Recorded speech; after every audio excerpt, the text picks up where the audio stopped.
Captain David Mercer had been running artillery fire missions in Phuc Tuy province for 5 months when the Australian SAS liaison officer came to his fire direction center and explained, with the diplomatic patience of a man who has rehearsed a difficult conversation several times before having it, that the American Night-Bombardment program was interfering with Australian special operations in the northern sector. Mercer was 28 years old and from eastern Tennessee, and had graduated top of his class at the Field Artillery Officer Basic Course at Fort Sill, which was a distinction he carried not with the pride of someone seeking recognition, but with the quiet confidence of someone who understood why he had earned it and what it was worth in the specific currency of keeping shells on target and men alive. He had been running the night harassment and interdiction program for the 155mm battery at Nui Dat for 11 weeks, and the program had produced results that the intelligence assessments described as significant, and that Mercer described to himself in simpler terms as the enemy sleeping badly and moving cautiously and dying at predictable intervals throughout the night. The Australian liaison officer was a major named Carmichael from the 1st Australian Task Force Operations Section. He was 41 years old, which made him one of the older field-grade officers Mercer had encountered in the province, and he had the specific quality of long service that manifested as an absolute economy of unnecessary movement and expression, as though he had calculated the total energy available to him over a career, and had decided that none of it should be spent on things that did not require it. Carmichael explained the problem with the economy that characterized everything else about him. The Night-Bombardment program was running fire missions throughout the northern sector on a schedule that the SAS patrol commanders were not receiving in advance. The patrols operating in the northern sector were therefore in the field during active fire missions, without prior knowledge of the fall of shot. The noise of the bombardment was masking Viet Cong movement that the patrols were attempting to track, and the psychological effect of continuous artillery fire through the night was degrading the patrol personnel's rest and operational effectiveness. Mercer listened to this. Then he said, "How far from the patrol positions are the fire missions running?" Carmichael produced a map overlay. The fire mission coordinates from the previous 14 nights were marked in red. The patrol last known positions for the same period were marked in blue.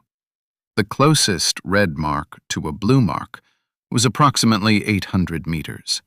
The average separation was closer to 1,500. "That's within the safety template for 155, Mercer said. "Not comfortably within, but within." "The issue is not exclusively safety," Carmichael said. "The noise from continuous night fire missions is masking enemy movement at ranges where the patrol elements would normally detect it. The patrols are losing acoustic intelligence." Mercer looked at the overlay. He understood the problem. The 155mm howitzer at firing rates that produced useful harassment and interdiction effects was not a quiet instrument. It was the opposite of a quiet instrument.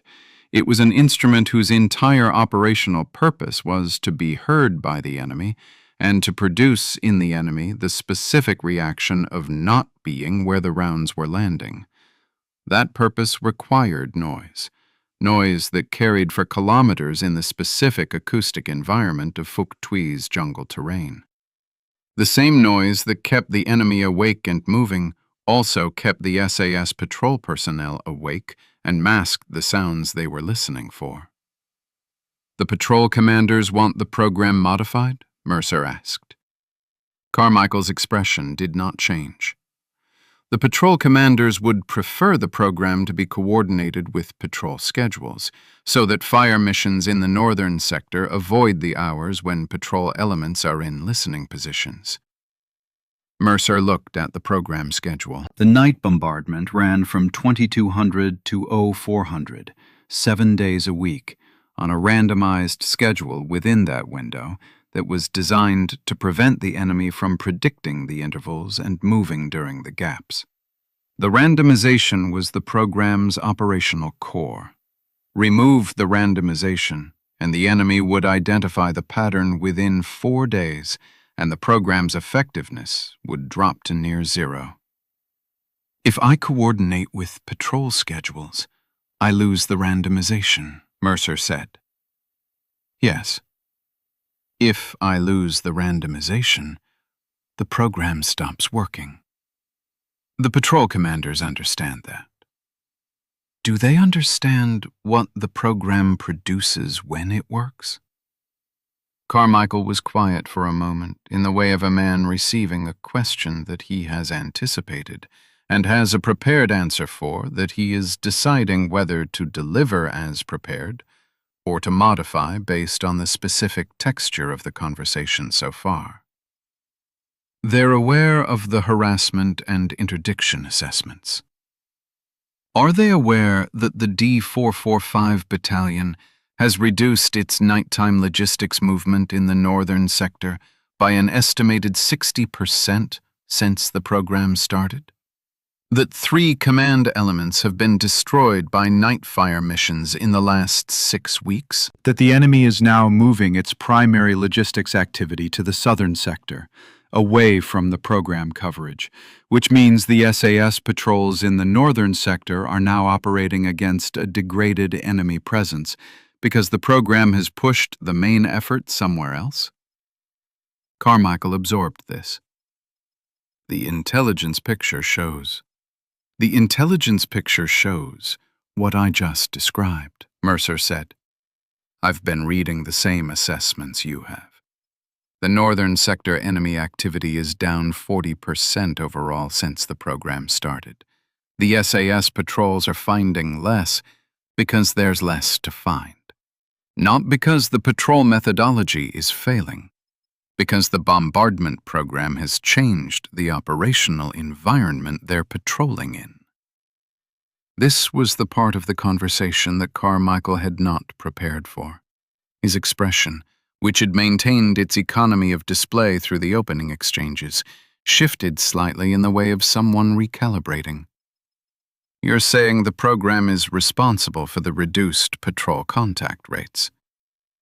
I'm saying the program has changed the enemy's behavior in the northern sector in ways that make the patrol contact rates an unreliable measure of either program effectiveness or patrol effectiveness. The enemy isn't there in the same numbers and patterns he was 6 weeks ago.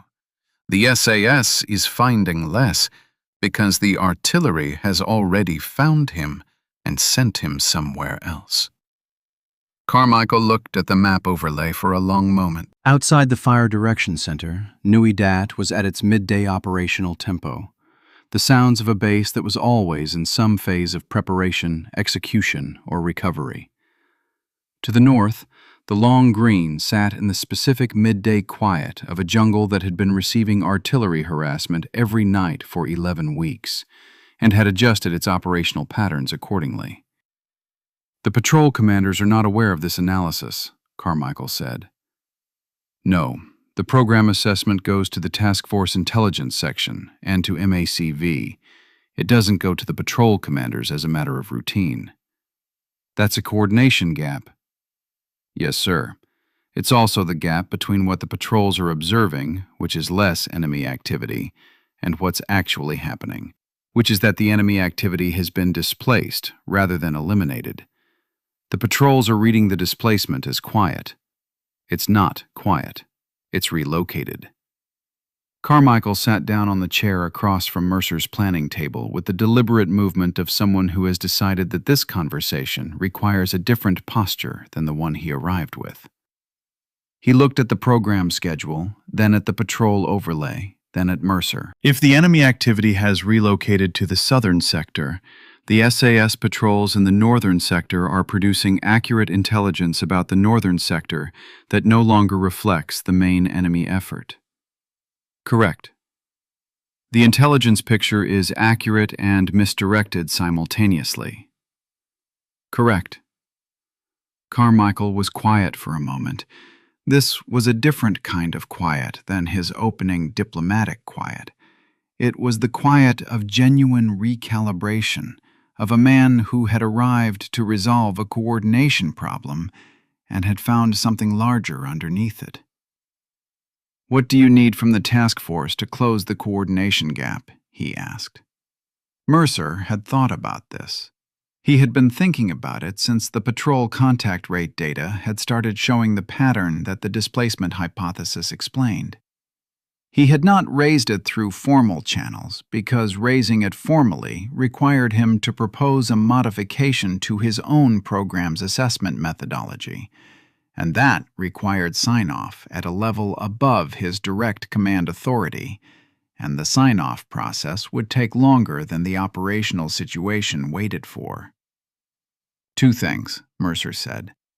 "The program assessment needs to go to the patrol commanders on a 2-day lag, sanitized for the specific fire mission coordinates, but including the enemy movement pattern analysis. And I need the patrol sector assignments 2 days in advance so I can shape the randomization to push enemy activity toward patrol coverage rather than away from it." Carmichael looked at him. "You can shape the randomization." "The randomization is random within parameters I set. The parameters determine which areas of the northern sector the fire missions concentrate in each night. If I know where the patrols are operating, I can set the parameters to push enemy movement toward the patrol areas rather than away from them. The enemy moves away from the fire. If the fire is systematically on one side of the patrol's area, the enemy moves toward the patrol." "You're using the artillery to drive the enemy into the patrols." "I've been doing it without the patrol coordinates. With the patrol coordinates, I can do it deliberately." Carmichael studied him for a long moment. The economy of his expression had not returned.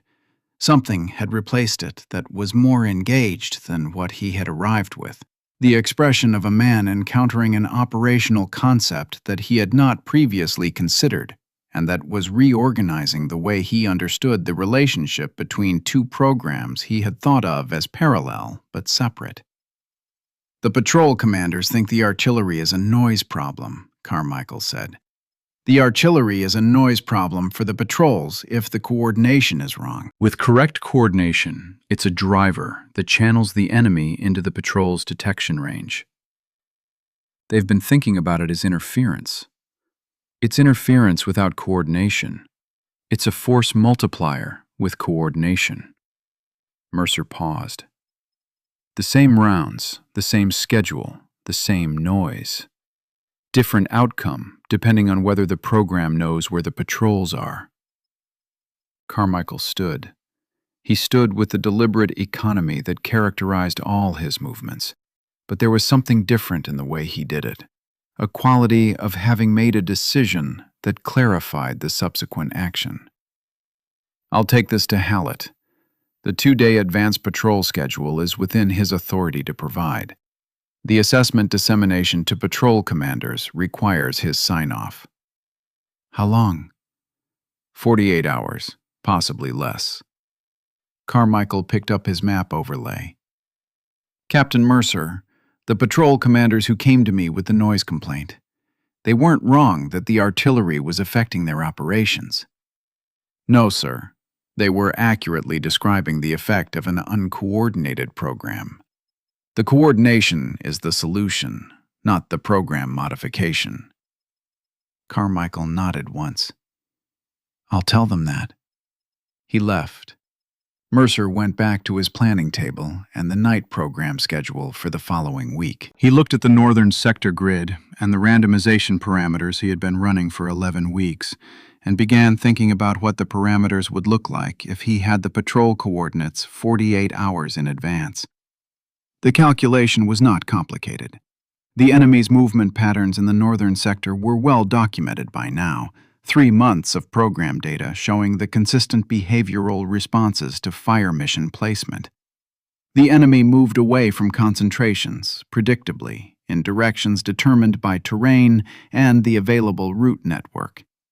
If you knew where the patrols were, and you knew how the enemy moved away from fire, you could reverse the calculation and determine where to put the fire to move the enemy toward the patrols. It was the same problem as herding, which Mercer had some experience with from his Tennessee childhood. The specific logic of moving animals in a desired direction not by driving them directly, but by closing off the directions you did not want them to go. Artillery was a fence. The patrols were the destination. The coordination problem was making sure the fence was on the correct side. He had been running a fence with no knowledge of where the destination was for 11 weeks, and the fence had been working in the sense that it was keeping the enemy out of the northern sector. With the patrol coordinates, he could run a fence that did something more useful than keeping the enemy out. He could run a fence that moved the enemy somewhere specific. Hallett's authorization came in 36 hours. The patrol schedule for the following 2 weeks arrived with it, the grid references and movement patterns of 5 active patrols in the northern sector, 2 days in advance, as requested. Mercer spent 4 hours with the schedule and the enemy movement data and the randomization parameters. He emerged from those 4 hours with a modified program that was identical to the previous program in every way that the patrol commanders could observe. The same noise, the same schedule, the same apparent randomization, and fundamentally different in the one way that mattered. The fire was now systematically on the western and northern edges of each patrol's area of operations, channeling enemy movement east and south toward the patrol's planned movement axis. He briefed Carmichael on the modification. Carmichael listened without interrupting, which Mercer had come to understand as his specific form of engaged attention, and at the end asked one question. "The patrol commanders, do they need to know the mechanism?" "They need to know that the fire mission placement is being coordinated with their schedules to channel enemy movement toward their areas. They don't need the technical detail of the parameter modification." Mercer paused. "They should know to expect increased contact in the eastern and southern portions of their areas of operation." If they don't know to expect it, they'll interpret it as random contact and won't be positioned to exploit it. Carmichael nodded. "I'll brief them." The briefing to the patrol commanders happened the following morning. Mercer was not present for it. He was at the Fire Direction Center, running the modified program's first night and monitoring the fall of shot against the wind data and the terrain analysis to verify that the channeling effect was producing the predicted enemy movement patterns. It was. The acoustic monitoring that the task force ran on the northern sector, listening posts at 3 positions that provided directional data on movement sounds, showed increased activity in the eastern corridors of 2 patrol areas beginning at approximately 2300, which was consistent with the predicted channeling effect of the first night's modified fire placement. At 0145, Patrol Alpha reported contact. 4 Viet Cong moving east along a trail that ran through the patrol's planned observation position. The patrol had been positioned there based on the modified program's prediction of where the channeling effect would direct enemy movement. The contact lasted 18 seconds. 4 Viet Cong dead, 0 Australian casualties. Mercer read the contact report at 0200 and went back to the Fire Direction Center and ran the rest of the night's program.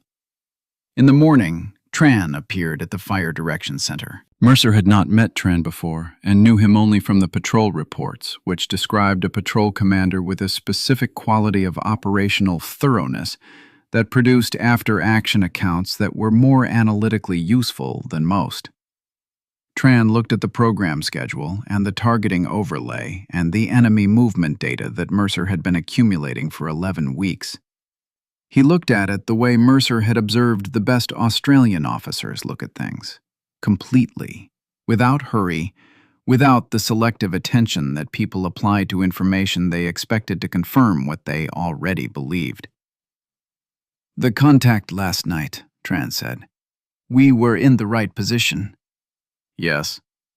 "The program put the enemy there." "The program created conditions that made it probable the enemy would move through that position. You were there to receive them." Tran looked at the movement data. "You've been running this analysis for 11 weeks." "Since the program started." "The patrol contact rate decline in the northern sector.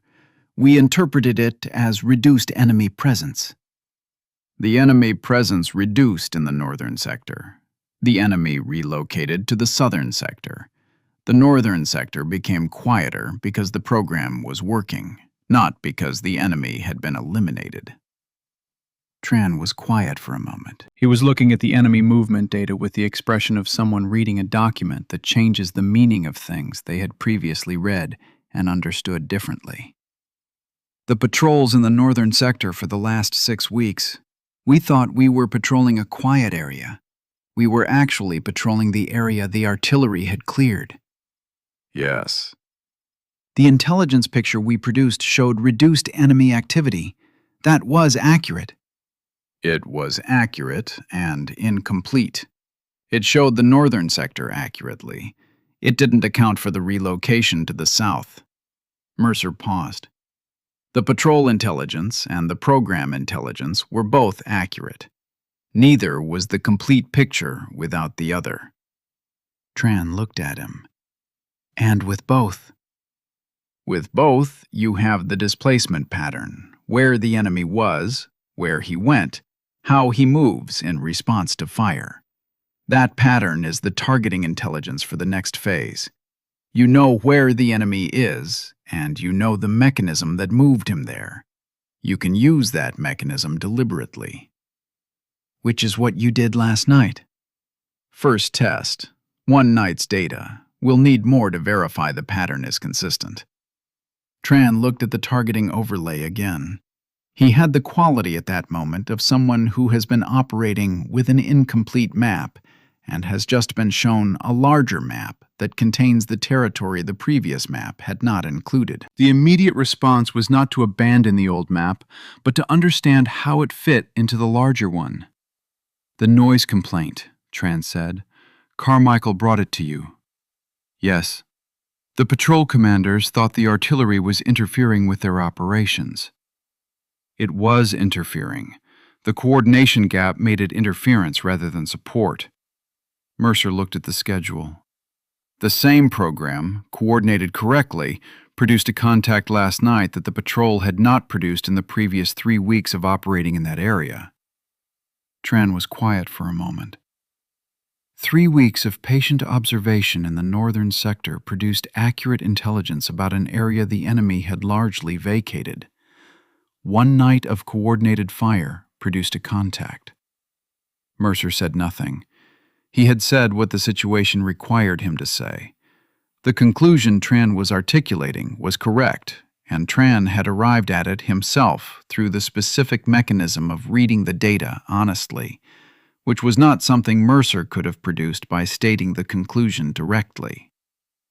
"The patrol methodology," Tran said, and his voice had the quality of someone being accurate about something uncomfortable, "was optimized for an operational environment that the artillery program had changed without the patrol commanders knowing it had changed." "Yes." "We were using the right tool for the wrong environment." "You were using the right tool for the environment as you understood it." The understanding was incomplete because the coordination gap prevented the program data from reaching the patrol planning. Tran looked at him, the specific look of someone evaluating whether they are being offered a diplomatic softening or an accurate analysis. Mercer kept his expression neutral because his expression was always neutral when he was being accurate. And he was being accurate. "Both things can be true," Tran said finally. "The understanding was incomplete, and the tool was wrong for the actual environment." "Yes," Mercer said.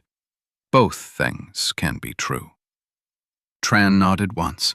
He looked at the program schedule one more time, the randomization parameters and the targeting overlay, and the 11 weeks of enemy movement data that had been accumulating in the Fire Direction Center while the patrol commanders had been interpreting their operational environment without it. "I'd like to review this data regularly," he said, "the movement analysis, before each patrol cycle." "I'll make sure you have it." Tran left. Mercer went back to the schedule and the second night's modified parameters. The channeling effect had worked on the first night. He would need 4 nights of data before he trusted the pattern enough to adjust the parameters further. 4 nights, 4 data points, 4 opportunities for the enemy to do something unexpected that would require the parameters to change. The enemy usually did something unexpected by the 4th night. That was why the randomization existed, and why the coordination was the solution rather than the simplification. The complexity of the program was the complexity of the enemy's behavior. You could not simplify one without misrepresenting the other. He ran the second night's program and collected the data and added it to the 11 weeks of data that had been building in the Fire Direction Center since the program started. The data accumulated the way operational knowledge always accumulated, one night at a time, each night's pattern adding a small increment of understanding to the overall picture never complete, but always more complete than it had been before.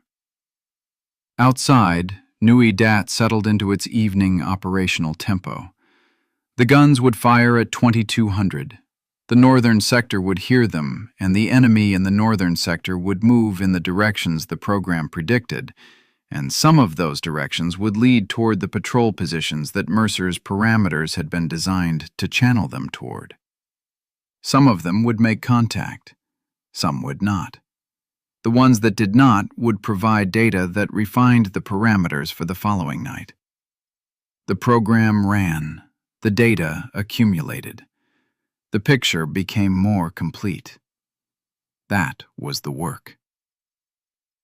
Tran came back the following morning with the after-action report from Patrol Alpha and a question that Mercer had been expecting since the previous day's conversation. The question was about the acoustic monitoring. The 3 listening posts that the task force ran in the northern sector, the ones that had provided the directional data showing increased eastern corridor movement on the first night of the modified program. Tran wanted to know how Mercer used the acoustic data in the targeting cycle and whether the patrol commanders could access it in real time rather than through the morning intelligence summary. It was a good question. It was the question of someone who had spent the previous 24 hours thinking about the coordination gap and its implications, and had arrived at the next logical step rather than stopping at the first one. Mercer showed him the acoustic monitoring setup. It was not complicated by the standards of the Fire Direction Center's other systems. 3 listening posts, each with a directional microphone and a radio link to the Fire Direction Center, each providing a continuous feed of sound data that Mercer's team processed against a reference library of known sounds, vehicle movement, foot movement, equipment sounds, and mapped the results onto the targeting overlay in near real time. The near real time was the operative phrase. The processing took between 12 and 20 minutes depending on the complexity of the sound data and the current workload of the 2 soldiers who ran the analysis. 12 to 20 minutes was fast enough to be useful for program adjustment, and too slow to be useful for patrol contact decisions, which operated on timelines measured in seconds. Tran understood this immediately. He did not push against it. He had the quality of someone who could distinguish between a constraint that was real and one that was an institutional habit, and he treated real constraints as parameters rather than obstacles. "The morning summary," he said. "The acoustic data in the morning summary. Does it show directionality?" "It shows movement corridors, which direction the movement was traveling, approximate speed based on the sound signature, estimated personnel count based on the acoustic volume." We receive a summary that says increased activity in the eastern corridor. We don't receive the directionality and speed data. The summary is written for the intelligence section's consumption. They translate it into the format their distribution system uses. Tran looked at the raw acoustic data feed on the monitoring display.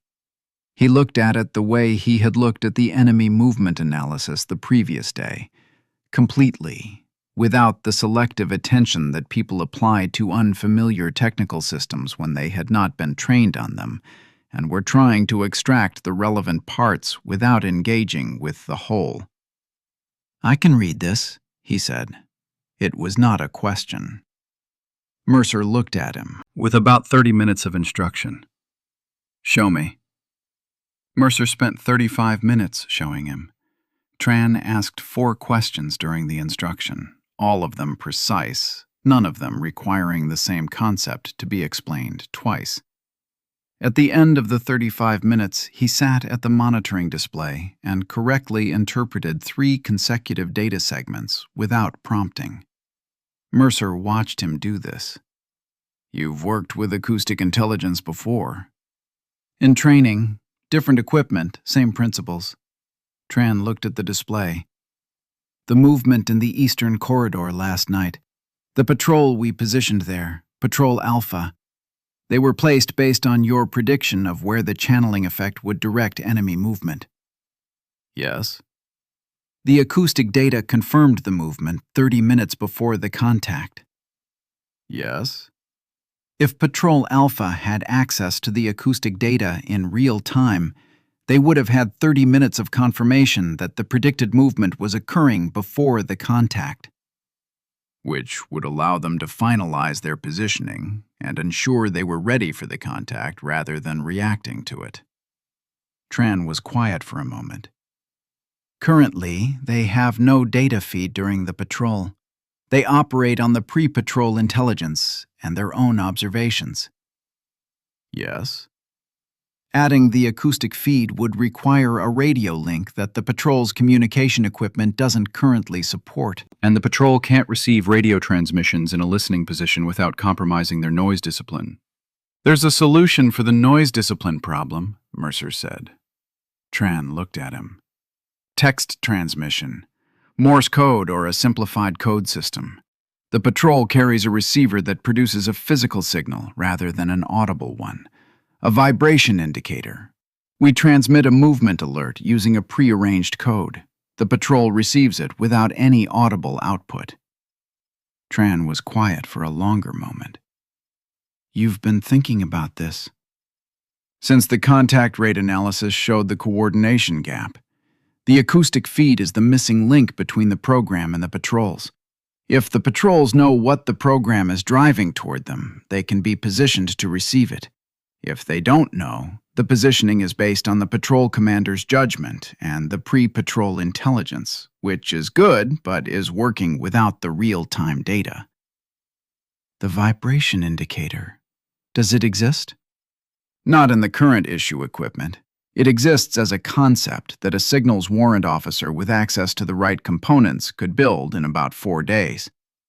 Tran looked at him. "Drummond." Mercer had not met Drummond. He knew the name from Pulaski's after-action reports, which referenced the signals warrant officer's ability to produce workable solutions from available materials. "That's the one." "I'll talk to Drummond," Tran said. He stood. He had the quality at that moment of someone who has arrived at a conclusion that generates immediate subsequent actions, rather than the contemplative pause of someone who has arrived at a conclusion that requires further consideration before acting. The conclusion was clear, the actions were clear, and the time available for contemplative pausing was not significant. At the door, he stopped. He had developed a habit of stopping at doors in Mercer's Fire Direction Center, Mercer had noticed, which was either a characteristic of how Tran processed conversations or a characteristic of conversations with Mercer that consistently produced something additional at the point of apparent conclusion. "The patrol commanders who made the noise complaint," Tran said, Carmichael took it to you as a coordination problem. You solved it as a coordination problem. The solution made the complaint irrelevant. The complaint was valid, Mercer said. The noise was interfering with the patrols. Solving the coordination problem made the noise useful rather than removing it. The same noise, differently coordinated. Yes. The patrol commanders wanted the noise reduced. You increased its effectiveness. I changed what the noise was doing relative to the patrols. The noise level didn't change. The relationship between the noise and the patrol mission changed. Tran nodded. He was looking at the Fire Direction Center with the expression of a man making a mental inventory of something he had not previously understood he needed to inventory. The targeting overlays, the acoustic monitoring display, the enemy movement data accumulated across 11 weeks, the program schedule with its randomization parameters.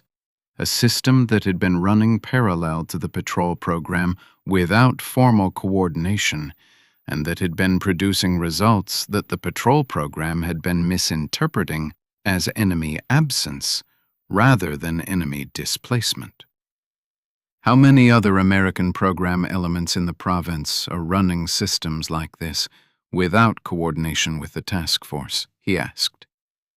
Mercer had thought about this. The honest answer was that he did not know with certainty, but that the coordination gap he had identified in the northern sector was not likely to be unique to the northern sector, or to artillery programs specifically. The province had multiple American advisory and support elements running programs with operational effects that the task force intelligence picture was not fully accounting for. I don't know, he said. I know my program. I know what it produces, and what the coordination gap between it and the task force was costing. For the other programs, I'd need access to their assessments and the intelligence picture simultaneously to identify the same gap. Who would have access to both?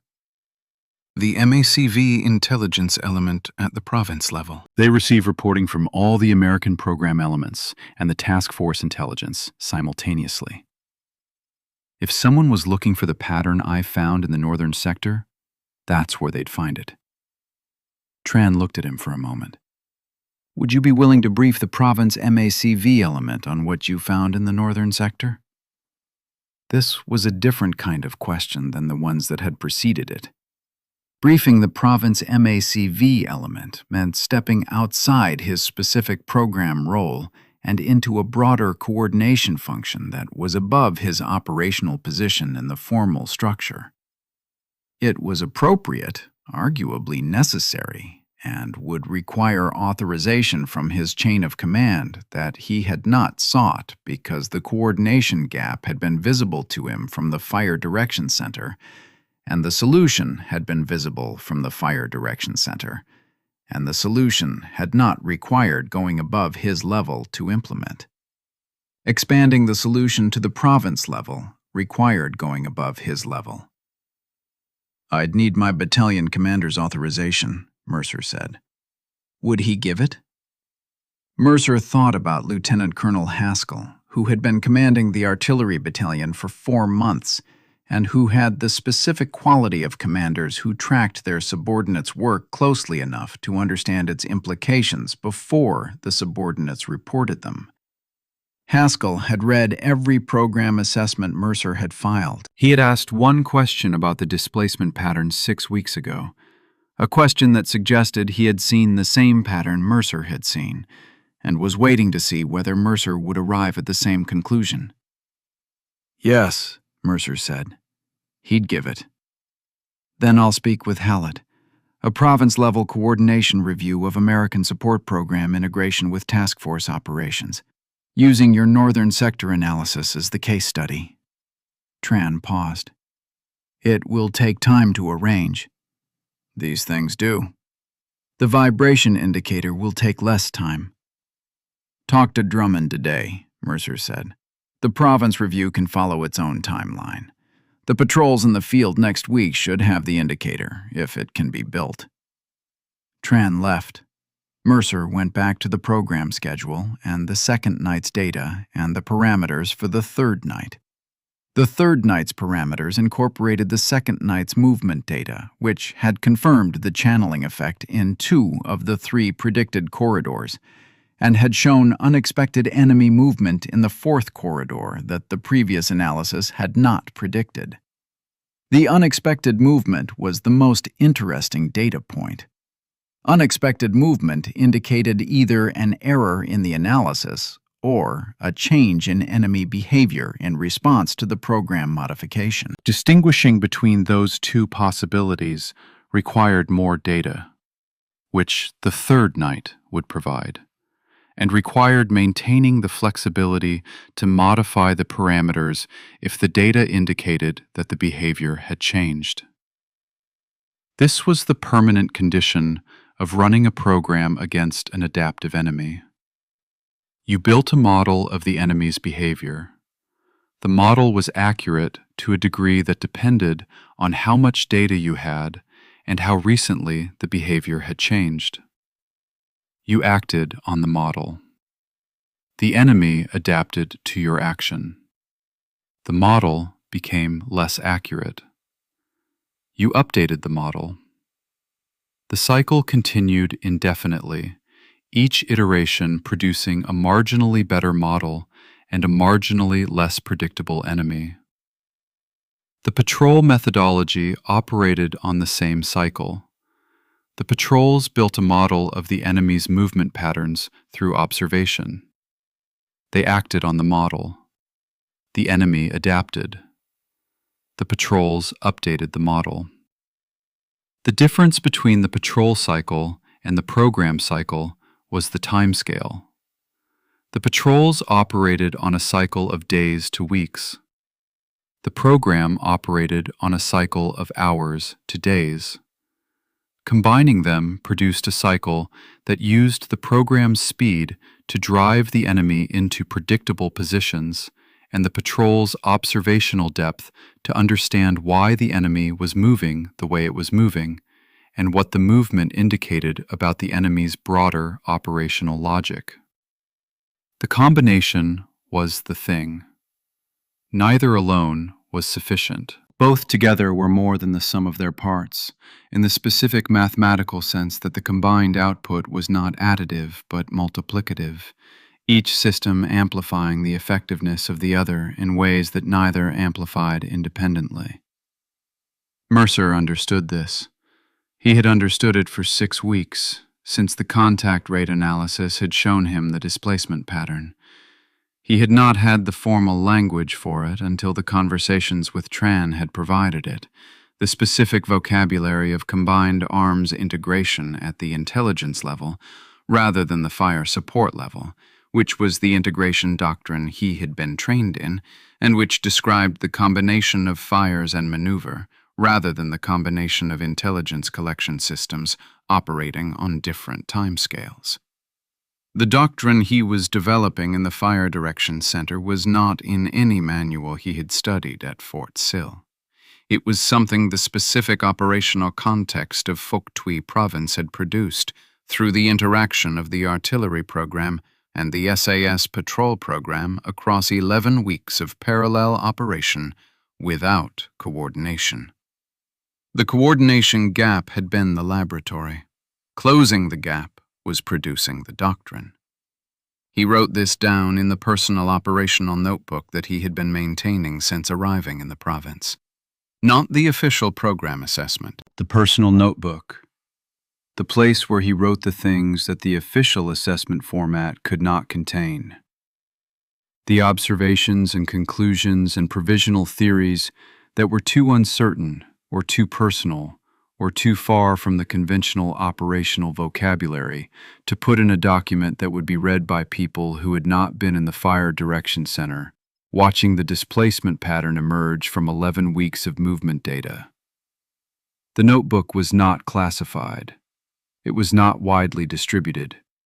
It was read by one person other than Mercer, which was Haskell, who read it because Mercer had told him it existed and Haskell had asked to read it, and Mercer had given it to him.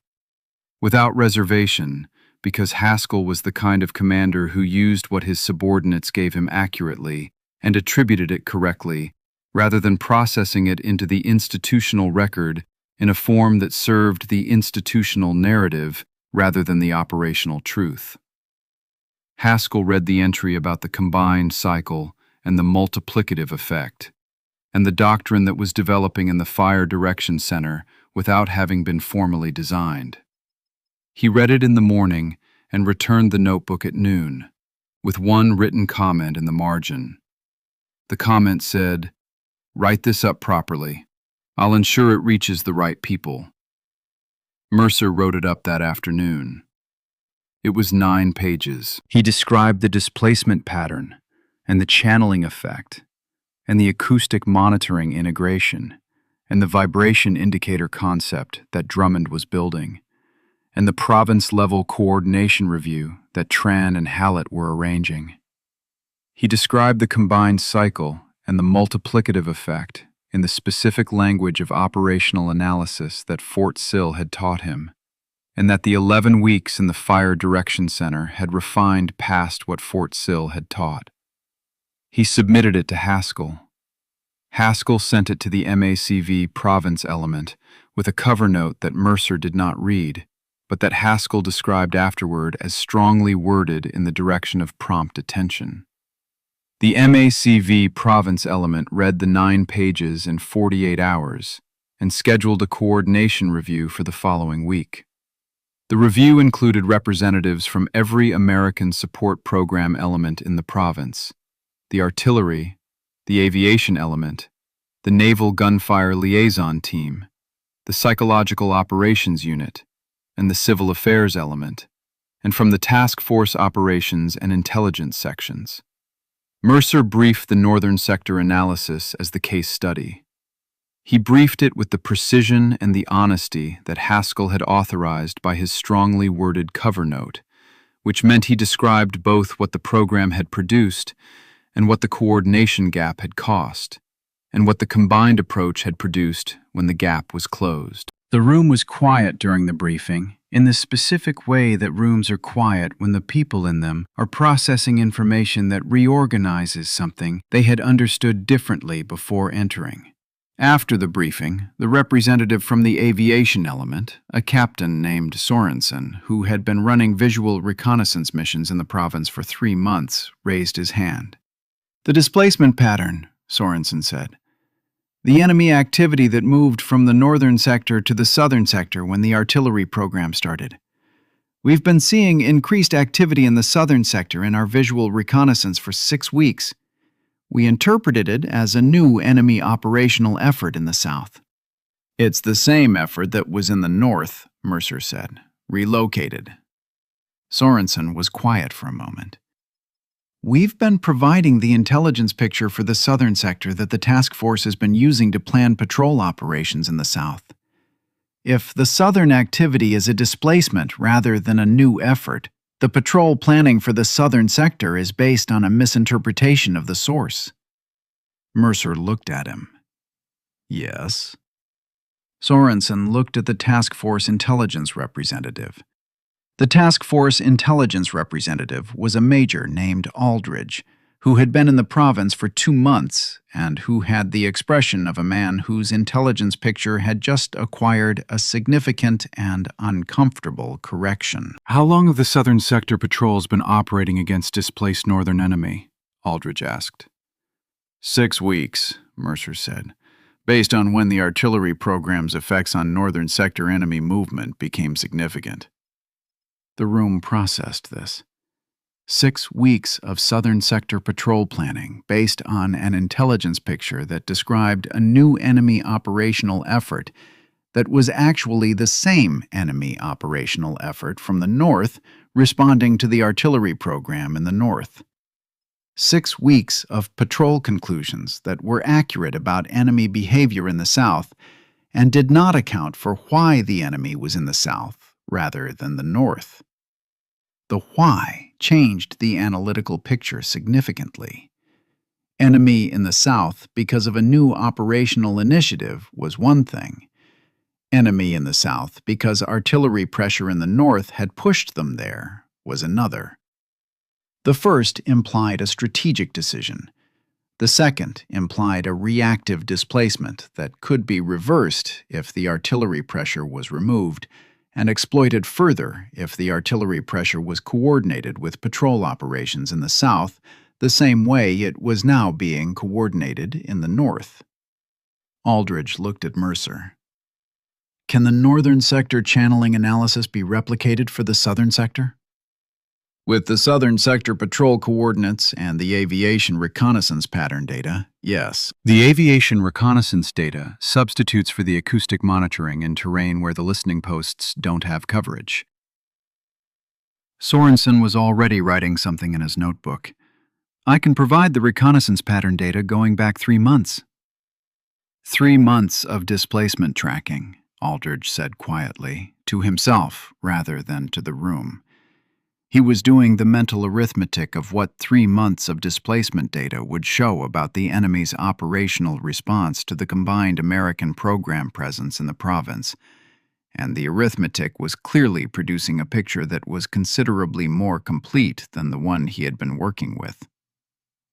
The coordination review ran for 4 hours. By the end of it, the province MACV element had a draft protocol for cross-program intelligence sharing that addressed 7 specific coordination gaps that the Northern Sector analysis had identified, and the other program elements had confirmed existed in their own operational contexts. Mercer drove back to Nui Dat in the late afternoon. The road ran through terrain that he had been mapping with artillery for 11 weeks, and that looked, from inside a vehicle on the road, like any other Phuc Tuy jungle, green and dense, and entirely indifferent to the operational significance that the people moving through it had assigned to it.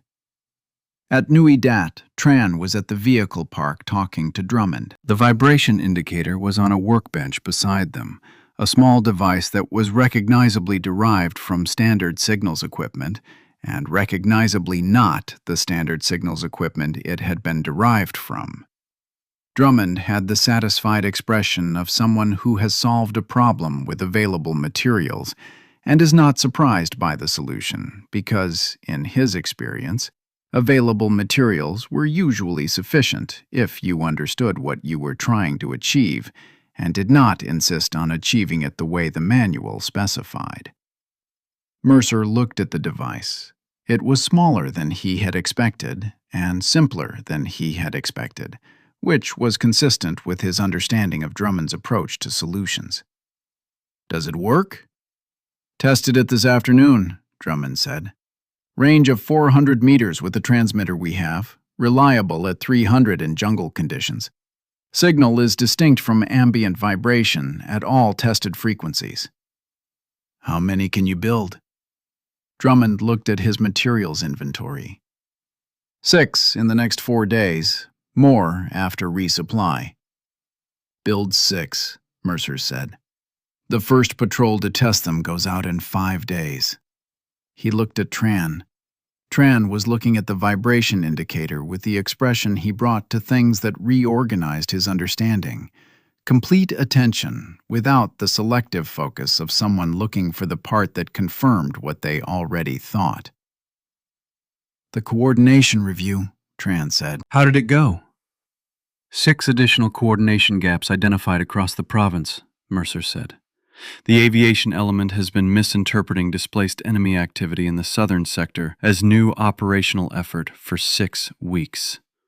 The naval gunfire element has a similar gap in the coastal sector. Tran absorbed this. The province intelligence picture is accurate about what is where. It's been incomplete about why what is where it is. Mercer paused, which changes the analytical conclusions significantly. How long to correct it? The correction started this afternoon. Full integration of the displacement analysis into the province picture will take 2 weeks of combined data processing. Mercer looked at the vibration indicator. The patrol program will have better targeting intelligence by then. Tran looked at him. And the noise complaint. Which noise complaint? Tran almost smiled. It was the closest thing to a smile that Mercer had seen from him in the weeks they had been working together. The specific expression of a professional acknowledging an irony that was genuinely amusing rather than performing amusement at something that was not. The one that started this, Tran said. The patrols in the northern sector will continue to hear the artillery every night, Mercer said. That won't change. What will change is what the noise is doing while they're hearing it, and what they know about what it's doing, and what they can do with that knowledge. Same noise, different relationship to it. Yes, Tran nodded. He picked up the vibration indicator and looked at it for a moment. A small device that had not existed 4 days ago, and that would, beginning in 5 days, provide patrol commanders in the Long Green with real-time acoustic movement data that the artillery program's listening posts collected and processed and transmitted in a form that produced no sound and required no response, and simply sat in a patrol commander's hand and vibrated when the enemy was moving in the direction the artillery had pointed him. The artillery pointed, the patrol received, the contact happened. Same noise, different relationship. He set the indicator back on the workbench and looked at Drummond. 6 in 4 days. Can you do 5 in 3? Drummond considered his materials inventory. 4 in 3. 5 is pushing it. 4 in 3, Tran said. The 5th patrol can wait 1 additional day. He looked at Mercer. The patrol that goes out in 4 days. I want to run it myself. First test of the indicator in an actual operation. Your call, Mercer said. I'll run the modified parameters to channel movement toward your planned observation position. We coordinate the fall of shot against your patrol schedule. And the acoustic data will come to the indicator. Continuous feed from 2200. You'll feel every significant movement in your sector as it happens. Tran was quiet for a moment. I've been running patrols in the Long Green for 7 months. Patient observation, slow movement, building the intelligence picture. The methodology produces good intelligence. He paused. I've never had real-time enemy movement data during a patrol. It changes the calculus, Mercer said. It changes which calculus is correct, Tran said. The patient observation calculus assumes you're working with incomplete information, and the patience is compensating for the incompleteness by accumulating more observation before acting. With the real-time data, the information is less incomplete. The patience requirement changes. You can act faster because you know more. I can act precisely because I know specifically. Tran looked at the Long Green's direction on the horizon. Different problem. Better problem, Mercer said. Yes. Tran picked up the indicator one more time. Better problem.